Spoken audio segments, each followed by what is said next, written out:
Immediate cause. The core point here is don't blame hackers for what bad config can explain.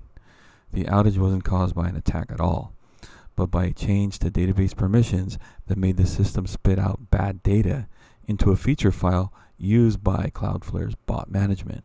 Bot management feature file. That feature file is read by the software that routes traffic across Cloudflare's network, helping it stay up to date on what looks like bots and what doesn't. A query on the database cluster regenerated this file every 5 minutes, and as the cluster was gradually updated, some nodes produced good configs and others produced bad ones. Flapping outage behavior. Because of that mix, every 5 minutes there was a dice roll. Either a good or bad config got pushed out across the network. That made the whole system flap. It would recover, then fall over again, which understandably led engineers to suspect a possible attack before realizing it was self-inflicted configuration chaos.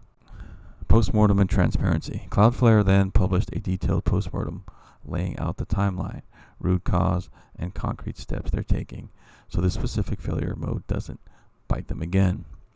I give them credit for this. Their transparency is some of the best around. It should be an example for other big providers. Hyperscalers and systemic risk. Zooming out, we can see that 2025 has seen multiple big outages from hyperscalers. Not because the sky is full of attackers, but because complex systems naturally fail in weird ways. When just a handful of companies sit in front of a huge chunk of the modern internet, even one oversized config file can ripple into a global shockwave.